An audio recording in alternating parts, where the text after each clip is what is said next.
艺术家原野1996年生于中国哈尔滨，目前工作并生活于纽约。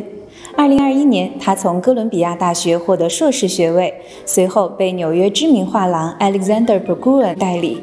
在职业初期，他的作品就收获了许多重要机构的青睐，进入了哥伦布艺术博物馆与圣地亚哥当代艺术博物馆的公共收藏，是国际舞台上冉冉升起的艺术新星。今天就带你走进 Alexander Berggruen 先生位于纽约上东区的画廊，探索原野最新个展 Dark Dreams， 发掘值得收藏的艺术精品。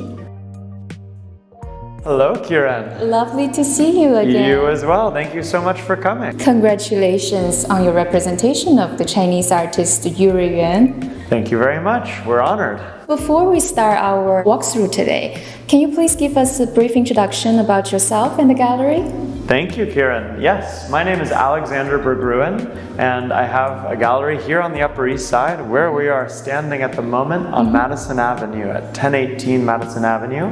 And I'm very pleased to welcome you to our solo show with Yuri Yuan, who we are very honored to represent. It's a recent announcement we made of our representation with Yuri. It's a co-representation with her gallery in Los Angeles, Make Room, which is run by Amelia Yin. And we are thrilled with the grouping of new works, new paintings that Yuri has provided for this show. I learned about this artist through her solo exhibition at your gallery last year, and I love the mysterious quality in her painting that blurs the boundary between reality and dreamscape. Please tell us more about her new body of work. Oh, I'm glad you picked up on that. Thank you for mentioning that. And this new show is called Dark Dreams. And I think at one point Yuri may have even considered calling the show Nightmare or Nightmares. And we'll see one painting that has that title, but for the whole exhibition, I think she liked the idea of finding that space within painting that's sort of between a dream and between reality. The subject matter in this show is fairly diverse. The painting we're seeing right here, for instance, is called Metamorphosis, and there's quite a surreal aspect to it, where she's taken influence from a series of films that she's watched over the last several months. And each image of an eye in this painting actually comes from a still frame of one of those films. And the range is broad. There are old films, Vertigo, for instance. There are newer films like Gone Girl, the animated film Paprika, even quite recent ones like Everything Everywhere All at Once. And so each eye has its own story to tell, and she envisions it as a space in that sort of surreal way that I was mentioning, where you actually get a sense that they're looking at a painting in a vacant studio, and well, almost vacant. And if we look closely, I asked Yuri, I said, what's this little shadow here? And as you look up, you start to figure it out that it is a butterfly that has made its way into the studio space. And the eyes from the films and the butterfly might be the only things that are witness to the canvas that she's created here. We as the viewers don't quite know yet or understand what is being painted or what has been painted on that canvas. It's open to our imagination. That's right. Shall we continue to explore some more works? Sure, please. Let's take a walk. This one is called Will You Remember Me?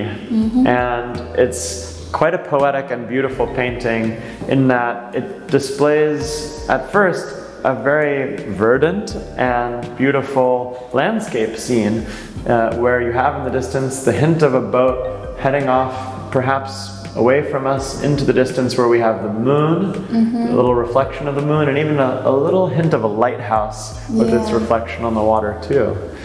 And as you look a little bit closer, you might start to see something a little eerie, and that is a human form. You see the form of a female figure, perhaps referencing the artist, underneath the flowers and plant life here. And it turns to a slightly melancholic image, and it's sort of a forecast of the artist's thinking of life and then passing.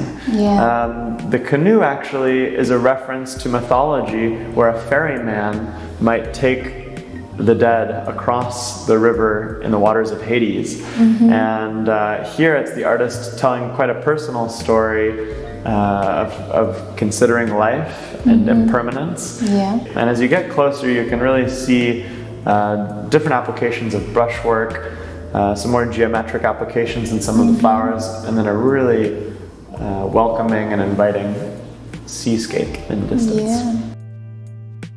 The subject matter is a little bit eerier. It is called Nightmare.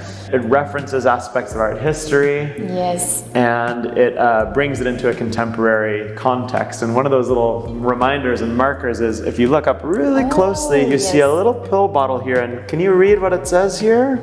It says tonin, which is the end of melatonin. You get to see that it's a figure who has the bottle of melatonin, a sort of vitamin supplement to help with sleep. Yes. And it's a story she's shared with me, that Yuri has shared with me, is that she sometimes has trouble sleeping, and when she does, she's occasionally used melatonin. And the one side effect, however, is that melatonin sometimes gives her wild dreams and crazy nightmares. But instead of being scared by them, she likes to think very fondly of those memories upon waking and integrate some of those memories and especially those colors into her palette. So Yuri's often told me when she wakes up from a dream, she remembers exactly the color that she's seen in her dream and will recreate it in oil paint here.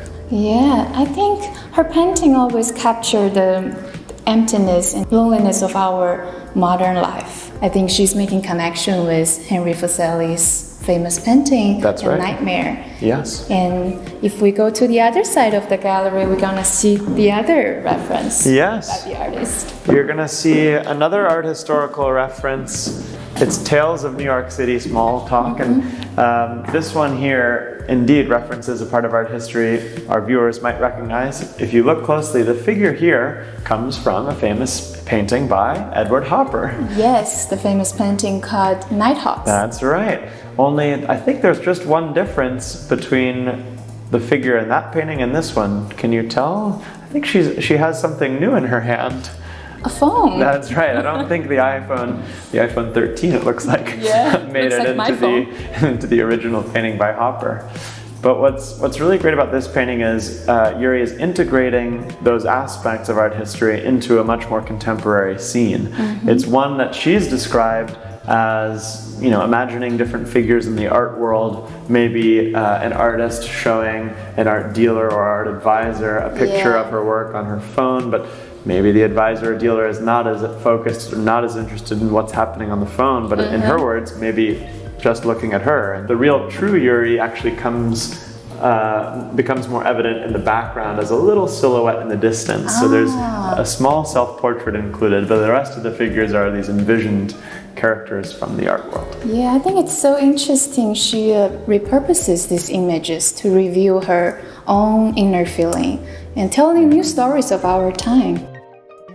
Speaking of poetry coming in through Yuri's work, this one, if I'm not mistaken, is based on a song, which has these poetic elements that speak to what a tree must feel like from their point of being. So you have what appears to be this storm, and the only human figure we see in the picture is exiting the scene, whereas the storm seems to be present more on the right half of the picture. So to me, I read it as a little bit of an ominous or foreboding, feeling or emotion, but then that the figure has triumphed and has emerged from the more tumultuous aspects of the painting and is leading their way out of the composition. What's exciting about this too is we're finishing with a painting that has a little bit of an echo in terms of form. So the first painting we started with, Metamorphosis, you'll remember we had the butterfly and its shadow. Here you have birds and a shadow of a bird lower down. So you get a nice little echoing of visual tools. And last but not least, one thing I loved about this painting is Yuri mentioned she started it really more purely abstractly.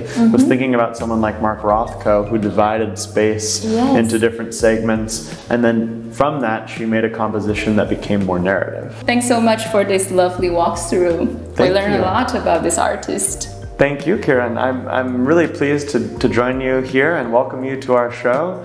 thanks to all of those who watch, and please, while you're able, please come see this exhibition. It runs through October 12th.